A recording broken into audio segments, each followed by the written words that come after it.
Please take your seats. The meeting is about to begin. Remember to speak into the microphone, as this meeting is being recorded for public record. Please stand by. We are going on air in 5, 4, 3, 2, 1. Hi, everybody. Good morning. Laura Dominguez here, Miami Beach Commissioner and Chair of the Public Safety and Neighborhood Quality of Life Committee. And today is the first day of our new committee assignments, and I'm very honored and proud to be serving with Vice Chair Commissioner Alex Fernandez. Also in our group is Commissioner Rosen Gonzalez, and I hope she will be joining us soon. And our alternate is Commissioner Joe Magazine. So on the dais with me is the fabulous Stephanie Ray Brooks, and we have our Assistant City Manager, Mark Taxes, and also our Deputy City Attorney, Rob Rosenwald. Thank you. And let's get started with our meeting. And any announcements before we start? Good morning. Yes, we have a couple announcements. We have items deferred. Item number 1, discuss potential purchasing portable ticket printers for the issuance of uniform traffic citations will be deferred to the March meeting.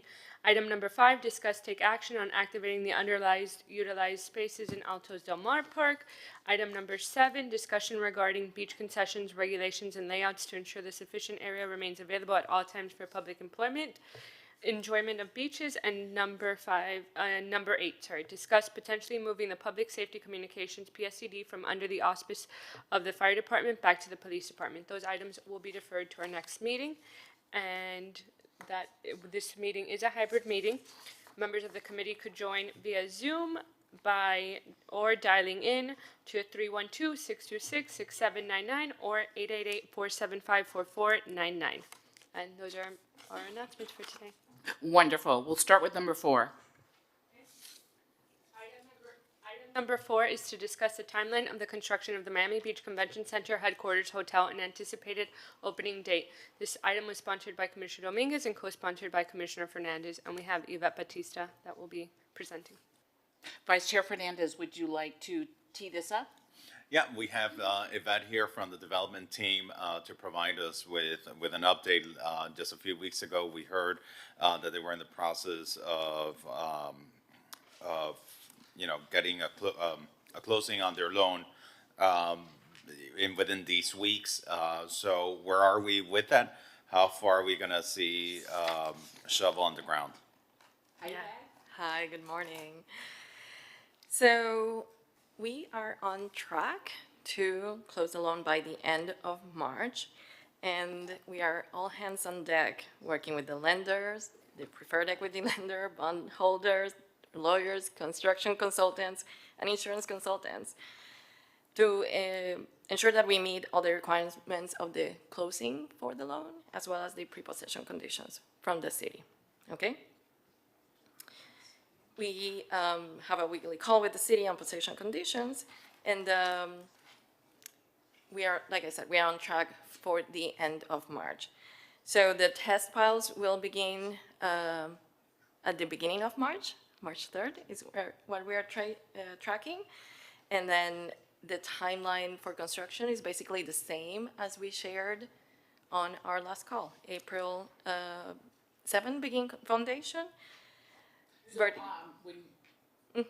Excuse me, when you were here 2 weeks ago, you said first week of April, so that's still Yes. on target, nothing has changed? Yes, because that will be right after we close the loan, basically, right after.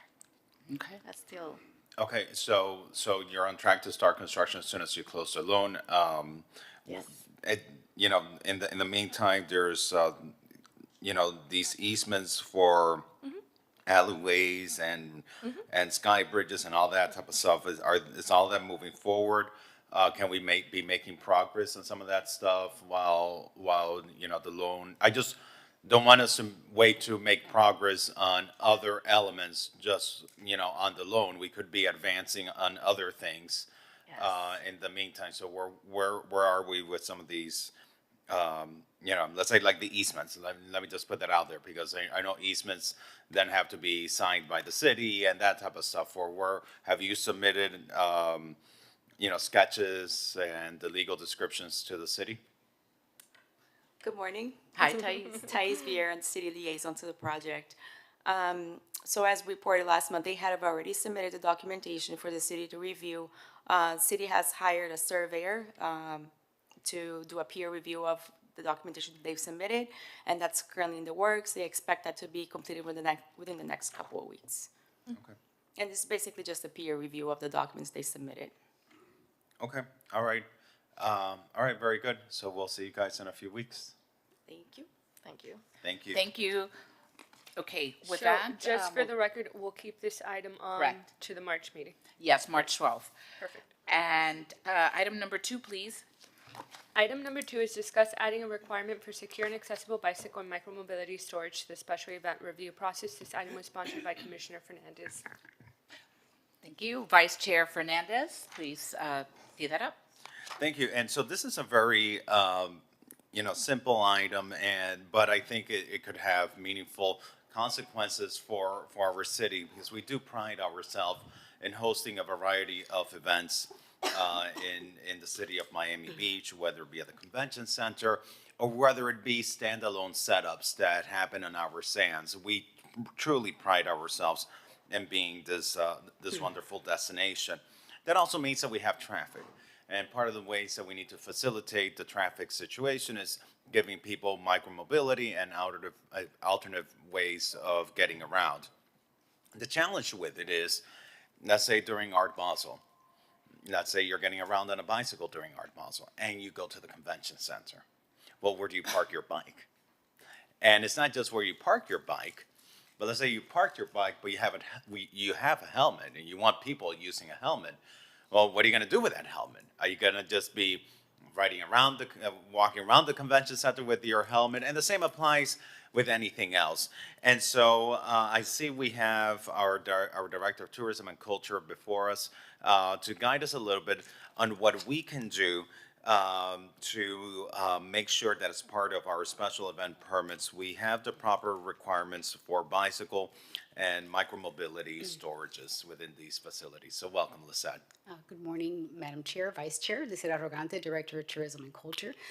This is, we feel, is a great suggestion.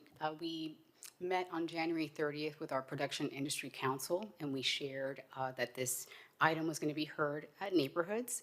They were supportive. They have actually had experience doing this in the past. So in the memo before you, you can see examples of the cost to do for up to 100 bicycles is between $2,000 and $3,000. The one thing that they said is an incentive that would help, and we're supportive of this, is to waive the additional square footage fee for them to actually have that build out for bicycle valet. And I think that's a great way to encourage them to participate. We, excuse me, would like to recommend that we do a 6-month pilot from June through December, and then we can come back and share how it worked, how it didn't work, or any challenges. But we're supportive of this item, and I think, as you mentioned, Commissioner Fernandez, is that this would help alleviate with some of the large-scale events. The other thing that the PIC committee recommended was to differentiate between the types of events and sizes. So we're recommending events that have, 5,000 people or more, like, a South Beach Wine and Food and Art Basel, not like South Beach Jazz Festival, which is a lot smaller, and it could be a big impact for their production. Yeah, and clearly the smaller events, smaller events, they can use the public facilities that already do exist. The challenge is the bigger events, like now with the boat show that we have here. Clearly, thousands of individuals coming into our city to experience the boat show, it does create a congestion in our city. And if we could encourage individuals to get around using a bicycle or scooters or whatever else, we need to provide them that space that they need in order to park their devices at these events. I like the recommendation of incentivizing it. And I think it's wise that if we do create a bicycle valet area, that we waive those square footage fees for them. And I think that especially makes sense like, for example, when we're dealing with the sand, that we have square footage fees with sand. Also with parks, we have square footage fees. Yes. How does it apply at the convention center? Let's say an event, a large scale event that's taking place at the Miami Beach Convention Center. How do we incentivize it in a facility like that? Let us discuss with our colleagues in economic development and also with the Miami Beach Convention Center team. I'd like to definitely, we didn't include that in this memo, but we think that it's something that we can have a conversation with. Okay, great. Well, Madam Chair, I don't know what feedback you may have on this, but I would love for us to send this back to the city commission with a positive recommendation, unless you have any thoughts. Well, thank you so much, Vice Chair. I love this item. I'd like to be listed as a co-sponsor. Thank you for thinking outside the box and really looking at micromobility to help move traffic in our community. We need it, and thank you for this. Do we have public comment? Yes, we have Matthew Gaetano. Matthew, if you could unmute yourself, you have 2 minutes. Hi, good morning, everyone. Thanks so much, Commissioners for sponsoring this item. It's a great idea. A couple of years ago, I know the city tried to do a bike valet at the Art Basel, and not just having it is important, but also the location. For example, the automobile valet was right at the front door, but the bike valet for the Art Basel was many blocks away. So the only suggestion would be, if this is going to become a requirement for the larger scale events, not only should they do it, but they should have the location of the bike valet to be as convenient as the auto valet or even more convenient. And in addition, since we're talking about Art Basel, it's one of the greater examples. It should also be a requirement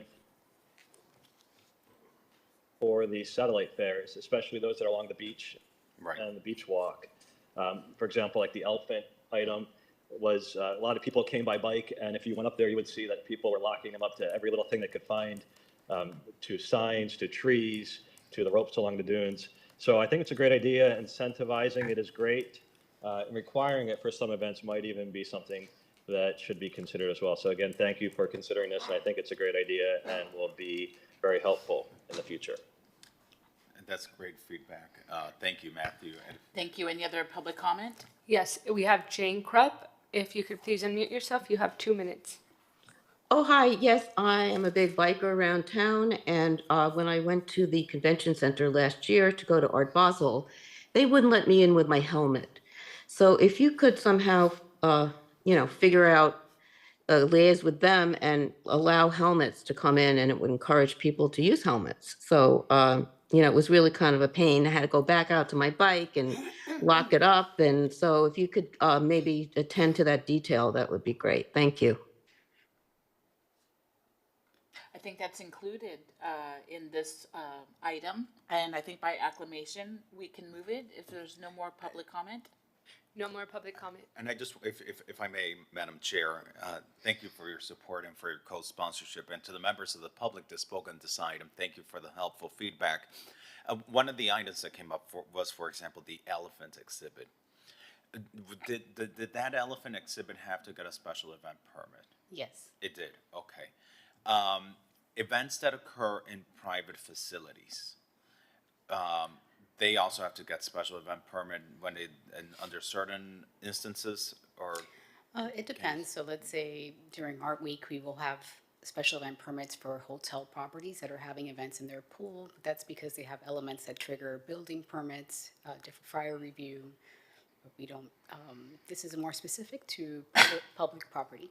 Okay, so I want to make sure, I do want to make sure that we are inclusive, especially during our high impact periods. And I've considered Art Basel, Miami Art Week, to be a high impact period in our city.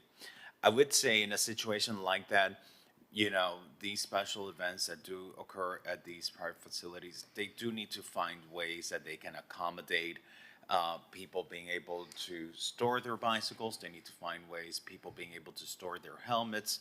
And even to Jane's comments, having to do with helmets in the convention center.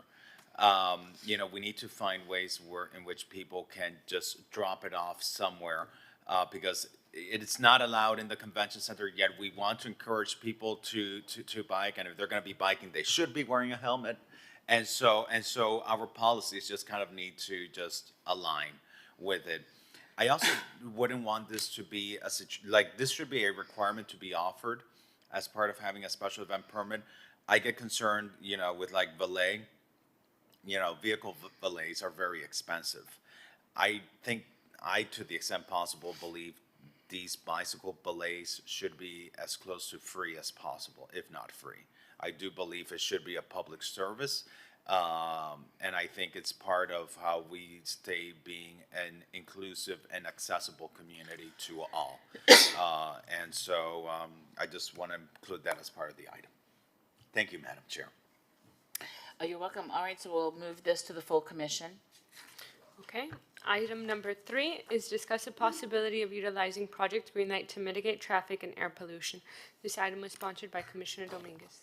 Thank you. And MBPD and I had spoken about this item. They thought it was a good initiative, and I'll let Jose from Transportation talk more about it. Thank you, Madam Chair. Good morning, Madam Chair, Commissioner Jose Gonzalez. I'm not sure if this is on. Your mic is not on. Oh, now it is. Okay, thank you. Good morning, Madam Chair, Commissioner Jose Gonzalez, Transportation and Mobility Director and Interim Parking Director. So Greenlight is one of many vendors that are offering state-of-the-art technology to optimize traffic signal coordination. Several months ago, a few months ago, we went through a competitive solicitation process for a pilot program consisting of state-of-the-art technology to optimize a pilot corridor in our city. We went through that procurement process. We're currently about to execute a contract with the selected vendor. It was highly competitive. There was a lot of interest. There were, if I recall correctly, about 7 companies that put in a proposal. Greenlight, for whatever reason, Project Greenlight was not one of those companies that put in a bid. So we selected through the process. There was a vendor that was selected, and we're going through that process. As I mentioned, we're negotiating with the vendor. It's the approximate cost of this effort is approximately $300,000. So we're in the process of negotiating, but we're almost there. And it's essentially the same product. All these vendors are using the latest technology, AI technology, in fact, to make our signals as smart as possible. And I say as smart as possible because they could probably be smarter than what they are, but as you all know, we do not control traffic signalization. That is controlled by Miami-Dade County. And ultimately, they would have to approve any technology that would be deployed on their assets, which include traffic signals. And they may not be using the latest and greatest technology. However, in our pilot program, we intend to show the county that with the use of this innovative technology, signals can operate better and there could be better traffic flow along major thoroughfares, ultimately reducing travel time, managing congestion, and reducing air pollution. So if I'm understanding you correctly, because MBPD came to me with Project Greenlight, and you're saying a separate procurement was done and Project Greenlight did not. Is there any opportunity for Project Greenlight? What would we do to support MBPD with this? Only if the negotiations with the selected vendor fail, if we cannot come to an agreement, then perhaps an option would be going back out to bid with this initiative. But we're really hoping the company that was selected was truly, they were the top ranked, and they were truly, the best, and they do offer the, state-of-the-art technology. We're just hoping to essentially just negotiate the bottom line price and execute the contract. Okay, so please keep us posted, and if for some reason negotiations fail, I want to make sure that Project Greenlight is included in the future. I don't know why it didn't submit something out of the 7 people that did, and with that, we'll close out the item. I just have a question, Sure. because you mentioned that the police department had reached out to you about Greenlight. Right. Are they engaged in these discussions? I would imagine your department is. Yes. But I'm just wondering, is the police department engaged in these discussions with your department as it relates to the negotiations for this contract? They are, Commissioner. There are items that both police and transportation share.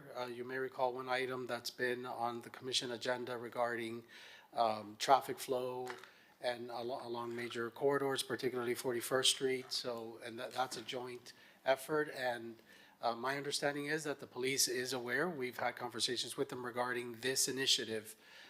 They may not know exactly where it is in the process, but they should be aware of the initiative. Great. Thank you, Madam Chair. Okay, and then now the last item. Item number six, discuss the potential implementation of a bicycle lane on the west side of Collins Avenue as a part of the upcoming Florida Department of Transportation resurfacing, restoration, and rehabilitation project on State Road A1A Collins Avenue from SR 907 West 63rd Street to 75th Street. And this was sponsored by Commissioner Fernandez. Okay, Vice Chair Fernandez. Thank you, Madam Chair. So this has been an ongoing discussion now, I think dating back to 2023, where FDLT is working on doing a reconstruction of Collins Avenue from, I believe, 63rd to 75th Street. And just for purposes of summarizing why I've placed this on the agenda, over the years, we've worked on creating connectivity from about 26th Street to 41st Street for bicycles and pedestrians. We have the Intercreek pathway. Then from 41st Street to 63rd Street, we have the Collins Avenue multimodal design that we got approved with FDOT. That again is going to provide accommodations for bicycles. Protected accommodations for bicycles. And now the question is, how do we continue this connectivity beyond 63rd Street on northward? So we have the opportunity to partner with FDOT to expand this bicycle transit network up from 63rd Street to 75th Street as part of their reconstruction. But we need to find how do we accommodate the bicycle lanes. The reality is that the options under the current configuration would entail today removing parking from Collins Avenue in order to make room for these bicycle lanes. I believe at one of our last meetings, we asked for the administration to go out and do a survey of the businesses. I think, Jose, about 74% of the businesses opposed or the responding businesses. I don't want to say, because not all the businesses responded, but 74% of the businesses opposed taking away parking spaces for bicycle lanes, right? That is correct. Yes. And that's not a surprising response. There's clearly a need for parking. But Jose, you've been able to come forward with an alternative for our committee to consider? Yes, sir. Yes. Okay, talk to us about that alternative, and whether you feel it's worth exploring with FDOT. I'd be happy to. Thank you, Commissioner. So just to recap the survey effort, we actually surveyed all the businesses on Collins Avenue, on both sides of Collins Avenue, along the project limits from 63rd Street to 75th Street. We did that twice because on the first go-around, we had a very low turnout in terms of responses, only 12 responses out of 277 businesses. So we went out a second time and received a total of 27 responses. So all in all, not even 40 responses out of 277 businesses. So very low turnout, but you are correct, Commissioner, that the vast majority, 75% on both surveys voted against. And quite candidly, even as your interim parking director, I cannot in good faith and conscience recommend 75 on-street parking spaces to be eliminated. So it's. So with it's- that, I'm going to it's- say, I really like you in this interim parking director role. I got to tell you, and there's not many times when you come before us and you recommend eliminating, that you oppose eliminating parking spaces. So I really do like you in this role. Let's preserve those parking spaces. And Commissioner, at the same time, I do want to incorporate a bike lane Yes. along this corridor. There is this one in a many years opportunity to include a bike lane on such a predominant corridor like Collins Avenue. So we're really in a conundrum here, but just coincidentally, as we were walking the corridor not too long ago as part of a walkthrough, I realized that the sidewalks on both sides of Collins Avenue tend to be, are pretty wide. They're wider than along most corridors. And if I may, Commissioner, there is a sketch which I would like to We share. sent it to PJ. PJ, if you have the sketch to put there on screen, okay? Excellent. So the top picture is our current configuration Is the today? current configuration, and if I may just quickly describe it, it's comprised of 3 travel lanes in the northbound direction, a parking lane on the west side of Collins Avenue, and no bike lane, clearly, and generally wide sidewalks. As you can see, the sidewalks do range in width because the On the right west of way side, width varies. on the west side of Collins Avenue, we go from about 6 to 15 feet, Correct, depending on the area. On the Correct. east side, we go from 8 feet to about 15 to feet. 15 feet, right. Which I And- would imagine like today. If we were looking today, I'm sure probably the areas where we have the more narrow sidewalks, you could accommodate a bicycle lane, but it's those areas where you have the wider sidewalk that become the problem, because then in order to accommodate a bicycle lane and having a wide sidewalk, you need to do away with parking. Correct. Generally In speaking. order to not touch if we don't want to touch the sidewalks and we want to include a bike lane, we would need to either eliminate the parking or eliminate a travel lane. We approached FDOT with that option of eliminating one of the 3 travel lanes, and they would not support it. And I, they sh- in good faith, can't support eliminating a travel lane either, given the traffic challenges that we encounter as a city. Agreed. So as I was walking the corridor, noticed that, the sidewalks are pretty wide, and I thought, really, for a bike lane, all we need is about 5 feet. That would get us 5 to 6 feet. We may even be able to protect it, possibly with a foot more. Somewhere between 5 to 7 feet is And what we PJ, would we need. could go back to the image, because I think that's what we see on the bottom image. Yes. Is So- the configuration of where, on the widest part, you might go from 15 feet, you might go down to about 9 feet. Or 10, yes. Or 10 on the west side, and the same thing on the On east the- side. Correct. So you still by- have a good sidewalk.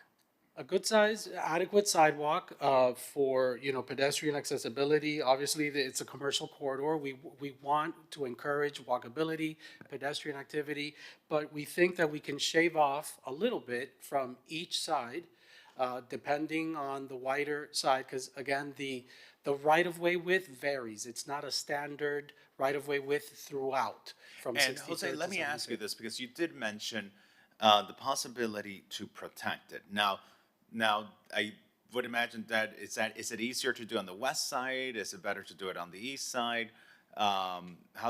Does it matter? So in it any way? actually doesn't matter. FDOT is neutral to whether it's on the west side or the east side. Each side has its pros and cons. City of Surfside or Town of Surfside has their bike lane on the east side, so potentially a bike lane on the east side of Collins would connect to their bike lane on the east side. And then you mentioned how DOT is also working on future project to incorporate bike lanes on Collins Indian Avenue, Creek on the west side. So each has its pros and cons. It could be either side, but regardless of what side it's on, we're going to need those 5 to 7 feet additional for the bike lane. And so let me ask you this. I personally, I think if we have the ability to be able to expand on that connectivity that we would have from 26th Street all the way to 75th Street, I think it would truly be a lost opportunity for our city not to explore that, especially given the congestion that we encounter on the beach walk.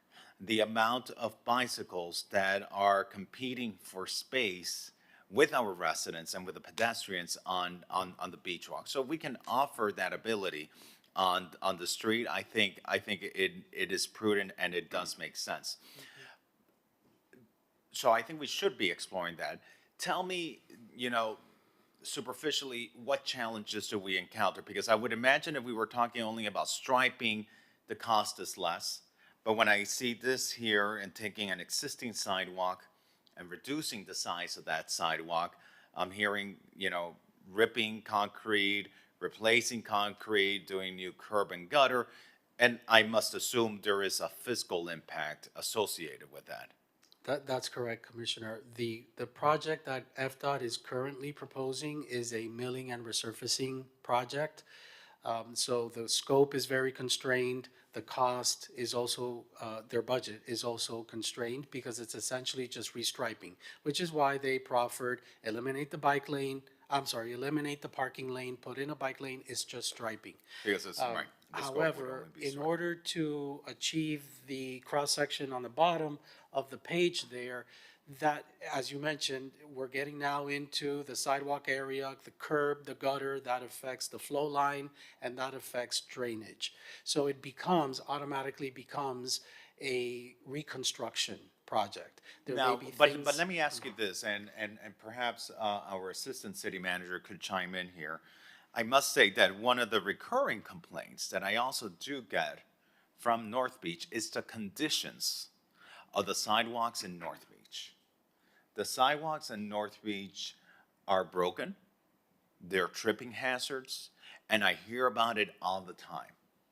And if this could also be an avenue for us to be able to go in, not only have the opportunity to resurface Collins Avenue and to add a bicycle lane to enhance our transportation network, but in addition to that, provide pedestrians with new sidewalks that are not broken and eliminate those hazards, I think we will be doing a solid by our North Beach community. How could we look into, identify whether any funds exist for the replacement of sidewalks in North Beach, Mr. Manager? So, Commissioner, I will be happy to make sure that we do an assessment of those sidewalks and we can report back to you. That condition hasn't been brought to my attention. I'm not doubting that they exist. I can save you the time of the assessment. They're bad, they're broken. People are falling, people are getting injured. In fact, I know of one individual that has 2 broken feet because of the conditions of the sidewalks up there in North Beach. Commissioner Suarez, welcome. Oh, it's good to see you. Up from above. But Yeah. I'm not doubting you, but I'm saying Yeah. we will do an assessment to find out the conditions, where they are, document it, and then not only look for funds, but then work with the county on that as well. Do we have a pool of funds that are available for replacement of sidewalks? Are these considered part of that roadway project with the county, or are these ours, Jose? So the sidewalks belong to FDOT. This is a state road from back of sidewalk to back of sidewalk. So they own those and maintain those sidewalks. As part of the milling and resurfacing project, they would not reconstruct all the sidewalk, only where there's damage, only where there's, where it's egregious and there is a tripping hazard. They would repair. It would be a repair. It would not be a reconstruction of the sidewalk. So this is FDOT would have to find the funds in order then to construct this sidewalk? Correct. Yes. Okay, understood. And so you need guidance as to whether this second alternative should be sent to FDOT? Correct. It has not been, other than amongst just my team and now this committee, it has not gone beyond. Have we shared with the community this second alternative? Have we gone out, organized a meeting with the community and present this to them to gain their feedback on whether they would like to see that bicycle lane? And it's all a give and take. sacrifice a little bit here to get a little bit there. Have we taken this to? Not yet, Commissioner. This is, hot off the press. I think it would be very valuable to approach the community, share this with them. I would like FDOT to be there because ultimately this would need to be an FDOT project that they would need to budget for program. Would we be able to team up with FDOT to host this community meeting before we send a formal recommendation back to the city commission? We can ask FDOT if they would join us and partner with us in a community meeting just to gauge community feedback prior to a resolution. I will say, and they communicated with us recently, they need a resolution. They need some Of course. direction because they are in design for the resurfacing project. Right. So if ultimately this goes down the direction of we would rather see a reconstruction project in order to incorporate the bike lanes without affecting the on-street parking, then it's a different project. They would have to put the current project on hold, hopefully reallocate funds. We would ask them to reallocate the funds to this broader reconstruction project, but we have not had those conversations with them yet. I would love for us to team up with FDOT to have this community meeting. And I think the community meeting serves even better than a poll by providing the context. And I think it'll be great to be able to see block by block, the 6,300 block of Collins Avenue. This is how wide your sidewalk is. This is how much it would reduce by, having some sort of analysis like that so that people understand what would be the real impact to them and what will be the real benefit to them by doing this. I don't know, Madam Chair, if you agree in taking this approach. I really like how persistent you've been with this item.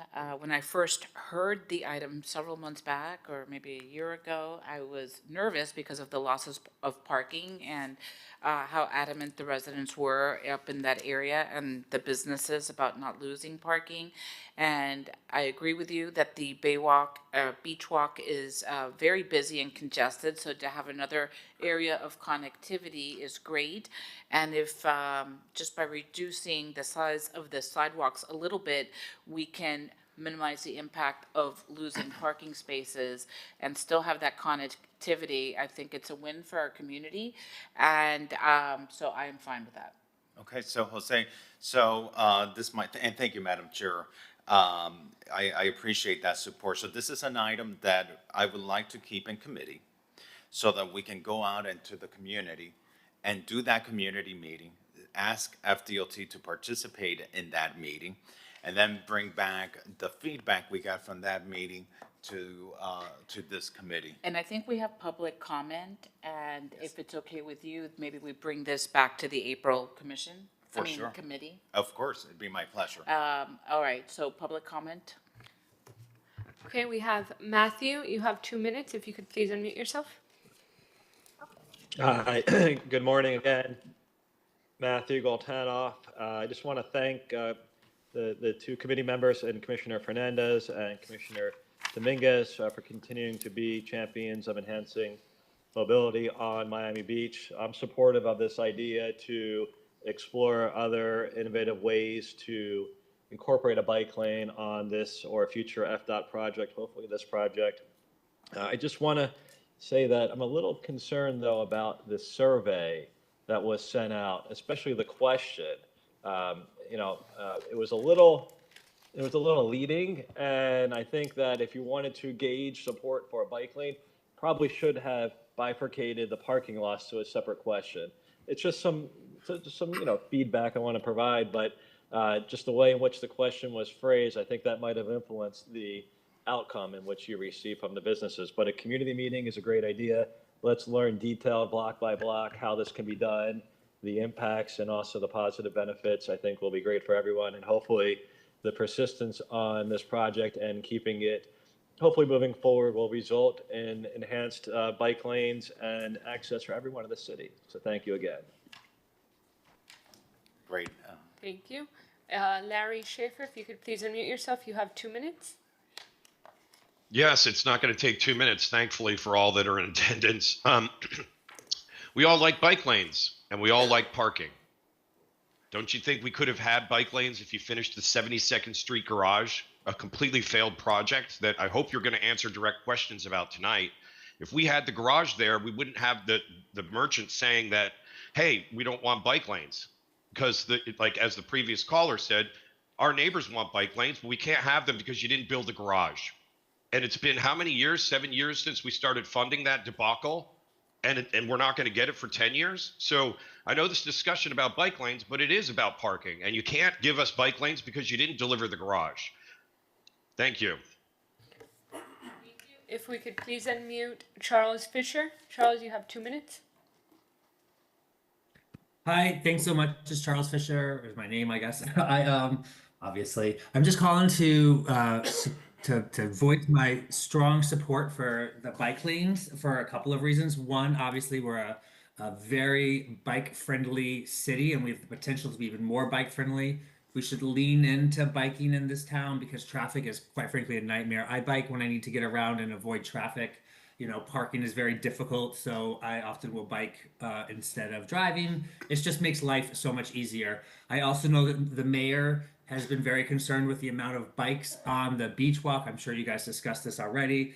We can get those bikes, some of those bikes, a portion of them to shift off the beach walk. The people who are just trying to commute fast between their job and work up and down north and south, they would take the bike lane on Collins. They don't want to be on a beach walk with people that's slowing them down and it's sandy and it's curvy. That's for, enjoyable strolls. People trying to move back and forth, they would use those bike lanes. So I think in order to help the mayor try to clear, and the mayor's constituents to kind of clear out the beach walk from fast bikes, this is a great way to do it. And finally, I just want to draw everyone's attention to FDOT's plans. They're planning on starting the project in, I believe, October. They've basically finished their plans. So if we're going to approve a bike lane, we need to let them know that soon so they can redraw and reconfigure their plans and get that bike lane in there. They're going and working on the pavement, I believe, in October. So there's not a lot of time to get this done. I think we should piggyback off of FDOT doing this. It's a great opportunity from us. I'm just concerned that we're discussing for a year and a half, and the time is going to pass. So I'm almost concerned that it might even be too late now, but it will be too late if we wait a lot longer. Thank you so much. And Madam Chair, if I could just, Yes. the key in all of this is what can get the 4 votes of the City Commission to advance this forward. And that's I gotta thank Jose Gonzalez, our transportation director, for continuing to work on this, because through this dialogue and through this process, we got through different iterations. And I think, because of this process, we might have something that could potentially be a win-win situation. So, Charles, I get you. I get that bureaucracy and the process of meetings after meetings is challenging and delays things, but, sometimes it takes that process in order to get to where we are today with something that I feel could definitely be viable. Thank you, Madam Chair. Luigi. Yes, thank you all for being here. Thank you all for viewing and participating online as well. So I just wanted to take a quick moment to politely address the comments of Mr. Schaefer, who had some passionate input there. And if I remember correctly, I believe he said that this is something that was being looked at. I'm paraphrasing Mr. Schaefer. I believe that he said something along the lines that we've been looking at this for 7 years. So I would just politely remind Mr. Schaefer and the members of the public at large that this new administration and commission here is about fixing the problems in the past as we move forward with Miami Beach, and I thank you for that, and with that I yield my time. Thank you. Okay, and our last public comment, we have Jane Krupp. Jane, you have 2 minutes. Yes, hi, thank you. Just want to make a general statement. First of all, Collins Avenue is extremely dangerous for biking. I know several people have been hit, bloodied, bleeding, and it's very dangerous. And because especially the motorized bikes are not allowed to be on the beach walk, it's really the only way for people to go north-south. if they have a motorized bike. And just in a general statement about business and cars, parking and bikes. I'm a biker. I do all my errands on bikes. I have friends in the neighborhood down here in South Beach that have cars and bikes. And I know, Alex, you have a car and a bike, and you take your bike a lot of times because of the traffic.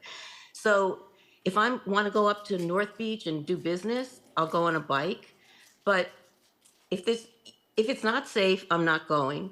And eliminating parking is not eliminating business. That's the problem. If the businesses think that people only come in cars, it's not true. Things are evolving. People go on bikes to go to businesses. So I don't think that parking and bike lanes are mutually exclusive and people lose business because they have a bike lane instead of a parking spot.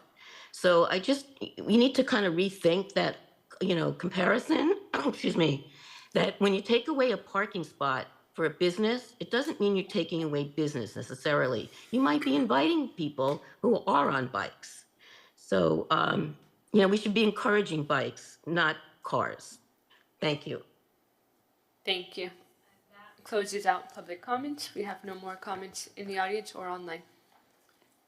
Well, I think that was the last item for today, so, I just want to, if I may, before we close out this item, Jose, how long do you think it'll take us to arrange a community meeting on this in North Beach, within the affected corridor?